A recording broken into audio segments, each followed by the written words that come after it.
Voilà, je vais juste faire un petit résumé de ce qu'on a vu la semaine dernière avec Ésaïe 6, qui était un chapitre très important, qui était aussi très dur, parce que la vocation d'Ésaïe est très dure quand même, hein, et donc on avait du mal et on était confronté à ce texte qui nous parle d'un Dieu grand et souverain, beaucoup plus grand que tout ce que nous pouvons penser. Ésaïe 6, c'est aussi le prophète Ésaïe, après avoir reçu la révélation du Dieu 3 fois saint, il se repent. Il se fait aussi solidaire du peuple, mais il est purifié. Et ensuite Dieu lance un appel: qui enverrai-je? Qui marchera pour nous? Nous avons vu que c'est quand même un appel très général qui peut s'appliquer à nous, hein, très général.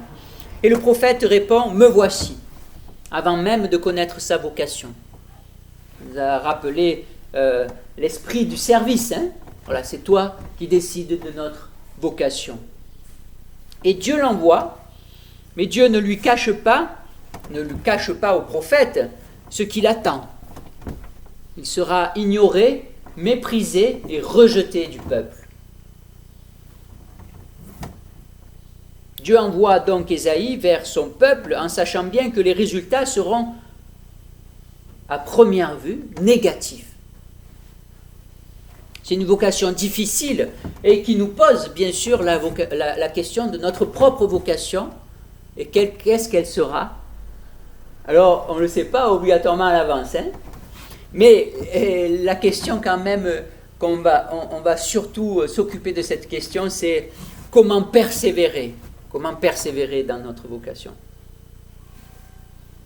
Alors, nous avons écouté le chapitre 12 de l'évangile de Jean, et ce texte a beaucoup de liens avec Ésaïe. On l'a vu, il y a des citations, mais il y a beaucoup de liens avec le prophète Ésaïe. Et ce texte aussi, comme la lettre aux Hébreux, nous encourage à persévérer.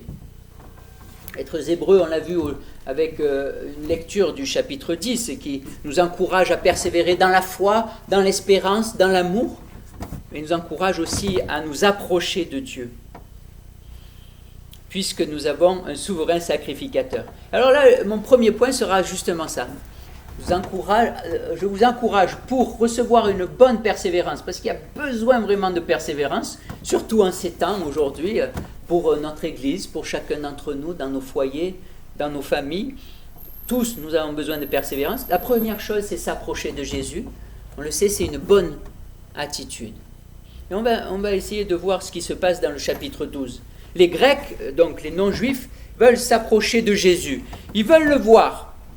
Et s'approcher de Jésus, c'est, comme Jésus va le rappeler de suite, hein, c'est s'approcher du serviteur souffrant d'Ésaïe, de celui qui passe par la mort pour donner la vie.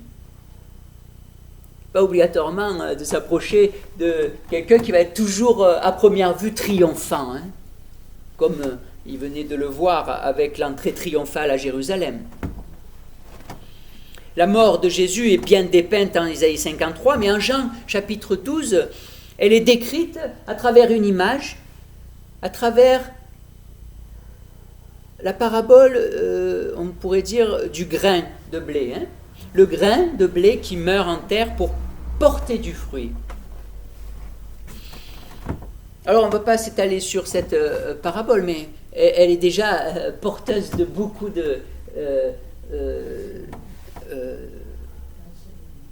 d'enseignements, oui, beaucoup d'instructions pour nous aussi. Non seulement pour Jésus, ce qu'il a vécu et ce qu'il a ouvert comme chemin de vie et prometteur de fruits, mais aussi pour nous-mêmes. Mais ce qui est curieux, c'est qu'à partir du moment où les non-juifs vont faire la demande de s'entretenir avec Jésus, hein, d'avoir accès à Jésus, qui est le Messie, hein, Jésus déclare clairement: maintenant, l'heure est venue. C'est plus au futur, c'est maintenant, l'heure est venue. Il est en train de dire, pour qu'il y ait vraiment un plein accès à moi, pour les juifs, pour les non-juifs, pour tous, il faut que cette heure vienne, hein, l'heure de sa mort. Donc maintenant, c'est l'heure dramatique de l'histoire de Jésus, mais aussi l'heure de l'histoire des hommes. L'histoire des hommes qui basculent, qui est en train de basculer là. C'est l'heure où Jésus commence le chemin vers la gloire. Et il le rappelle constamment, très souvent dans l'évangile de Jean d'ailleurs, qui commence par beaucoup de discours, parce que ça va jusqu'au chapitre 17, tout cet enseignement avec la prière de Jésus au chapitre 17 de l'évangile de Jean. Donc, il est en train de montrer que sa gloire, sa montée vers la gloire du Père, elle commence déjà par sa mort, sa crucifixion. C'est assez contradictoire, hein, c'est ça qui heurte. Hein. Et peut-être que, justement, on se heurte à cela quand on se heurte au passage d'Ésaïe chapitre 6, quand il est dit la vocation d'Ésaïe qui est tellement dure. On pourrait se dire, mais Dieu, alors il ne veut pas qu'on se convertisse, qu'est-ce qui se passe? Alors il faut passer par ce chemin étroit, hein.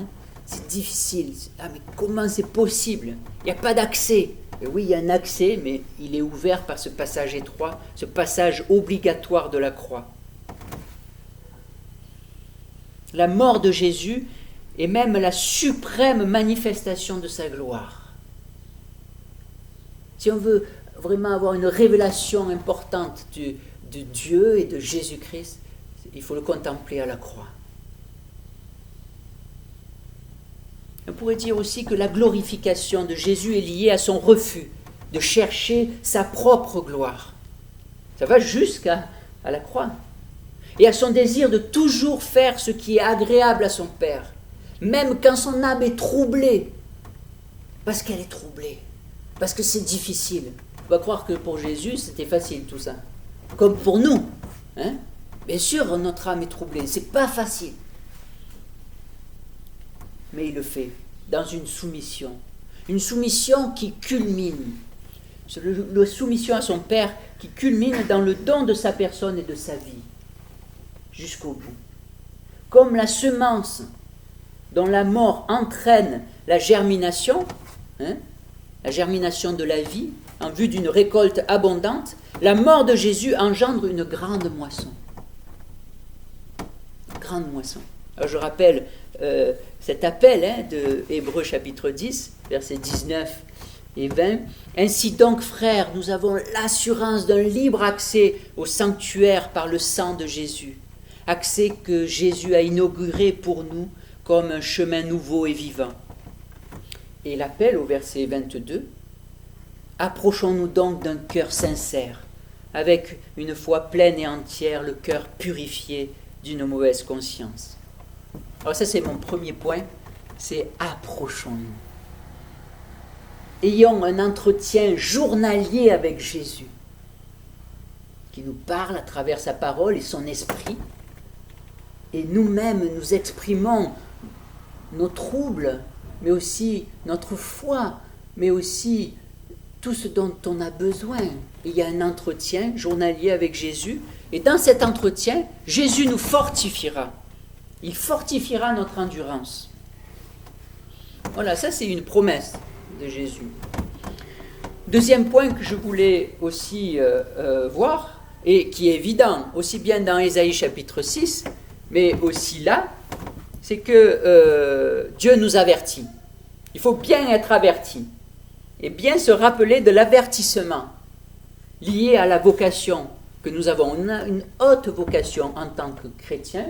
Nous avons une haute vocation d'être prêtres, c'est-à-dire d'offrir nos corps, nos vies, notre âme à Dieu, et que c'est une louange. On a déjà une haute vocation, déjà rien que comme cela. Et pour persévérer, il faut être averti et prendre au sérieux ces avertissements. Car ce sera difficile. Il ne faut pas le cacher. Il ne faut pas se laisser trop surprendre afin de ne pas être ébranlé. On se dit, ah mais ça, rien n'était prévu. Mais oui, mais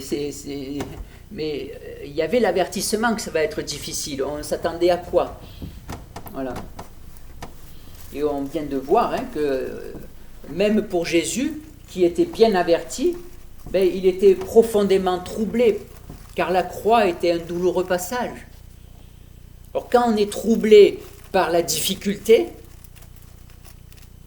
Ça, c'est un peu normal, quelque part. Hein. On peut être troublé par cette grande difficulté. Mais on n'écoute pas que la difficulté, on écoute aussi les promesses de Dieu.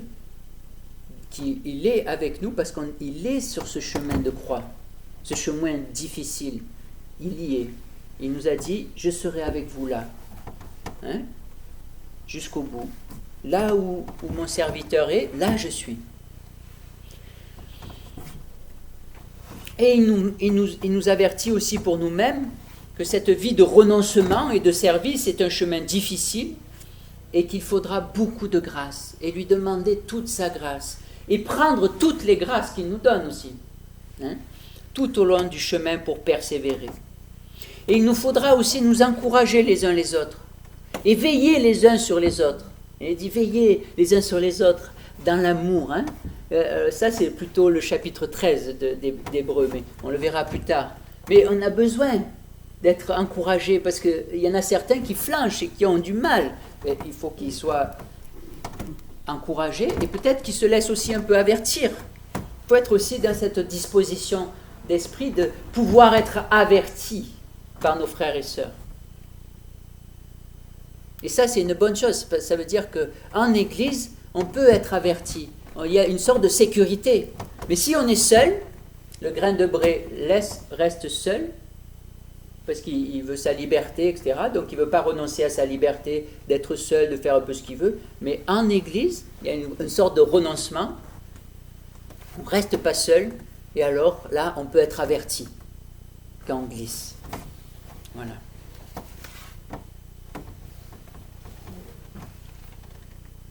Il faut aussi être averti que notre orgueil sera souvent blessé. Pourquoi je parle de l'orgueil ? On est tous concernés par l'orgueil. Mais aussi, notre amour-propre sera blessé. Peut-être on peut s'attendre quand on sert le Seigneur dans notre vocation, de dire, mais j'ai jamais reçu de merci. S'attend pas à une grande ingratitude. Alors peut-être on peut se décourager à cause de cela. Mais peut-être juste parce qu'on n'a pas écouté les merci des autres qui nous le disaient d'une autre façon. Peut-être que ça peut être ça, mais ça peut être aussi difficile des fois. Voilà. Mais il y aura aussi des injustices, des ingratitudes, des épreuves inattendues. Et ce que je veux rappeler, et ça j'ai été très étonné de certains chrétiens, ils commencent par la croix, mais ils ne continuent pas par la croix. Je dis, bon, voilà, c'était il y a longtemps, la croix, c'est terminé maintenant, vous voyez ? C'est étonnant d'entendre ça, hein ? C'est étonnant aussi de le voir en pratique dans la vie des chrétiens, ils ne passent plus du tout par la croix. Plus du tout dans l'abaissement, plus du tout dans le renoncement, plus du tout dans la repentance. Alors que tout le long des Écritures et dans le Nouveau Testament, n'en parlons pas, que ce soit dans le livre des Actes aussi, ça se termine aussi par la persévérance dans la repentance, on n'entend plus parler. Là, il y a un signe qu'il faut avertir, il faut s'avertir là. Si nous commençons par la croix, continuons par la croix. C'est le seul chemin, c'est le chemin difficile mais ouvert. Et un chemin plein de promesses et d'espérance. On va le voir dans le 3e point. Mais je voulais juste, par rapport à l'avertissement, il y a un avertissement très fort là. Jésus nous encourage en nous avertissant. En résumé, c'est un peu qu'il nous dit, si beaucoup s'endurcissent, si beaucoup se détachent de l'Église, comme nous le voyons aujourd'hui, pas que dans notre Église, dans les autres aussi, si beaucoup se détachent et s'endurcissent, ce n'est pas sans la souveraineté de Dieu. Nous savons que Dieu est juste et bon. Et dans sa souveraineté, cet endurcissement, c'est aussi la souveraineté de Dieu. C'est la responsabilité des hommes qui se rebellent contre Dieu. Ça peut être aussi autre chose, hein, mais qui se rebellent contre Dieu. Mais cette rébellion, elle n'est pas sans la souveraineté de Dieu. N'oublions pas. Alors, ça c'est rassurant. Dieu prend soin de son Église, même quand il y a la rébellion. Donc ne craignons pas si beaucoup s'endurcissent. Restons humbles et fermes dans la foi en Christ. Laissons-nous avertir les uns les autres par le Christ. Et le Christ, ce n'est pas que la tête, c'est aussi son corps qui est l'Église. Le Christ n'est pas sans son corps. Voilà. Ça, c'est le deuxième point, c'était l'avertissement. Laissons-nous avertir. Le troisième point, c'est ce chemin passe par la croix, on vient de le voir, mais c'est un chemin d'espérance. Donc, pour continuer dans la persévérance, il faut persévérer dans l'espérance, c'est-à-dire être focalisé sur Christ. Mais on va le voir. Dans Hébreux 10, verset 23, d'ailleurs, il dit « Confessons notre espérance sans fléchir, car celui qui a fait la promesse est fidèle. » Il est en train de dire, sur ce chemin d'alliance, il y a la promesse de vie. Donc ce chemin de croix, ce chemin où on meurt, comme le grain de blé, c'est un chemin plein de promesses de vie. Donc, persévérons. Et ce qui est un grand encouragement, c'est que Jésus est le réalisateur des promesses. Il y a eu cette heure-là qui est venue, qui était pas... qui avant cette heure, il parlait au futur, Jésus, et aussi tous les prophètes parlaient au futur, et ils n'ont jamais vu cette réalisation, eux. Ils sont morts sans voir la réalisation des promesses. Mais à un moment donné, là, de ce qu'on vient de voir, l'heure est venue. Donc c'est venu au présent. Et pour nous, c'est encore le présent, même si c'est le passé. Ça s'est passé, c'était un événement passé. Mais maintenant, cette heure qui est venue, elle est pleine de réalisations pour nous, de promesses. Et Jésus, maintenant, il est le réalisateur des promesses. Nous avons basculé dans l'histoire, dans la réalisation des promesses. Pas toutes les promesses sont encore accomplies, mais elles sont en train de s'accomplir, ou elles ont été accomplies, ou elles vont s'accomplir. On est dans un autre temps. Comme il est dit souvent dans le Nouveau Testament, les temps de la fin. Nous sommes dans les temps de la fin. Nous avons basculé dans la réalisation des promesses. Le grain de blé meurt, tombé en terre, il est caché, on ne le voit plus. Et là, il y a une contradiction avec la gloire. La gloire, c'est voir la gloire. On dirait, mais on voit. Mais non, la gloire de Jésus est quand il tombe en terre et qu'il est caché. Pour nous-mêmes, c'est aussi une instruction. Quand on n'est pas dans notre propre gloire, pour être vu, pour qu'il y ait des résultats visibles, on se décourage. Souvent, ça peut être des pasteurs aussi. Il y a beaucoup de pasteurs qui se découragent et qui s'en vont des églises depuis des dizaines d'années. Parce qu'en fait, ils veulent voir des résultats visibles. Ils veulent être satisfaits de leur travail. Ça, c'est pas la croix. Ça, c'est pas tomber en terre.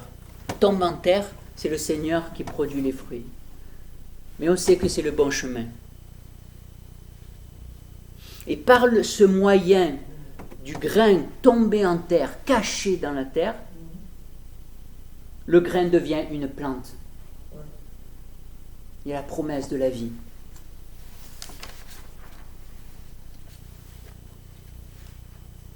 Si le grain ne tombe pas en terre, il reste seul.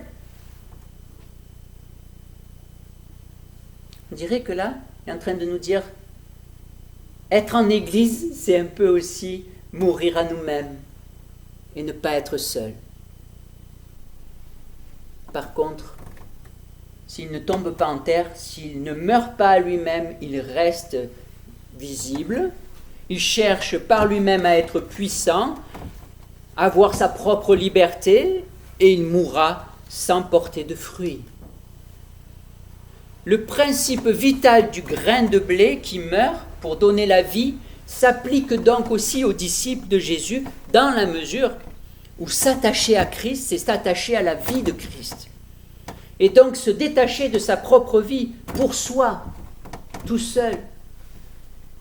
Par contre, s'attacher à sa propre vie sur terre, c'est refuser la vie que donne Jésus. C'est se détacher de la vie de Jésus, de la vie de son corps, qui est l'Église. S'attacher à sa propre vie, c'est vouloir sa propre gloire. Celui qui s'attache à sa propre gloire sera abaissé par le roi des rois. Mais celui qui s'abaisse, qui se détache de sa propre vie et de sa propre gloire sera élevé. Et la vie de Christ produira en lui les fruits que Dieu désire. Et ce sera toujours satisfaisant. Quand nous abandonnons nos désirs, ce sera satisfaisant. Mais si nous n'abandonnons pas nos désirs, nous serons toujours insatisfaits. Oui, cherchons donc la gloire de Dieu plutôt que celle des hommes. Vous voyez, ces gens qui croyaient quand même en Jésus, mais qui ne disaient rien. Ils étaient dans une position d'insatisfaction. Ce n'était pas satisfaisant, ça. Donc voici, pour ce troisième point, les encouragements que je vous donne. Chargez-vous donc, chaque jour, de votre propre croix. Pas plus, pas moins. Mourrez chaque jour à vos propres intérêts. Dieu prend soin de vous. Mourrez à vos propres tendances égocentriques, à vos propres projets. Et que chaque action, chaque décision, chaque attitude soit sous la souveraineté de Dieu, selon son projet. Choisissez chaque jour avec persévérance de renoncer à être le point central de vos préoccupations et de vos pensées. Ça, je répète parce que pour moi, ça m'interpelle beaucoup. Choisissez chaque jour avec persévérance de renoncer à être le point central de vos préoccupations et de vos pensées. Lâchez et perdez votre propre vie, non pour du vide, mais pour que Christ soit le centre de préoccupation de votre vie. Soit votre vie, votre point focus, votre horizon. Comme dit Paul, ce n'est plus moi qui vis, c'est Christ qui vit en moi. Hein? Ce chemin est le chemin de la glorification. Sur ce chemin, Jésus sera au rendez-vous. C'est comme une promesse, vous voyez? Si on croit en la promesse de Jésus, on sera sur le chemin. Et sur ce chemin, Jésus est au rendez-vous. Mais si on ne croit pas, Jésus ne sera pas au rendez-vous parce qu'on ne sera pas sur le chemin. Et donc c'est certain, la promesse est certaine, Jésus, il est au rendez-vous. Et il vous promet, si quelqu'un est vraiment à mon service, mon Père l'honorera. Donc il y a une glorification aussi. Hein? Donc en résumé de ce troisième point, la croix est à la fois notre chemin difficile où il faut persévérer, et en même temps, c'est l'unique chemin où la grâce royale de Christ nous est donnée pour persévérer jusqu'à la fin. Comprenez, c'est à la fois notre chemin difficile, mais c'est aussi là que Jésus nous donne sa grâce et la grâce de persévérer. Voilà, en conclusion, comme dit Hébreu à la fin du chapitre 11, dans la lettre aux Hébreux, nous avons des témoins qui nous encouragent. Nous avons beaucoup de témoins qui nous encouragent. Pour persévérer, nous avons besoin de témoins et de modèles, mais aussi des modèles, des témoins qui nous encouragent et qui nous disent, comme dans un stade, « Allez, allez, vas-y Violette, vas-y Vas-y Jacqueline, vas-y Mado, vas-y Claudia, vas-y Evelyne, ouais.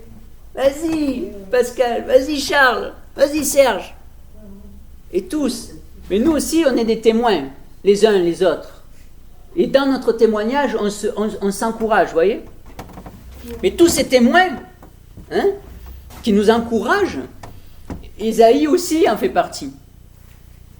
Pas dans Hébreu, mais en fait, c'est normal. Il est aussi un témoin qui nous encourage, puisqu'il fait partie des prophètes qui ont subi beaucoup d'épreuves, sans voir la réalisation des promesses.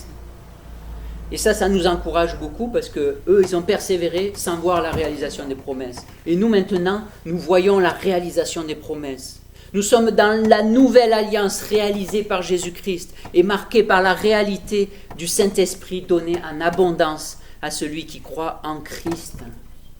Donc nous avons des témoins très forts, très puissants. Nous avons les Saintes Écritures avec le Saint-Esprit qui s'accordent pour nous donner un témoignage puissant. Quand on lit les Écritures par son Esprit, nous avons un témoignage puissant qui nous encourage. Écoutons ce témoignage, qui nous console, qui nous donne de persévérer. Puisque nous avons la vie en Christ, vivons en Christ.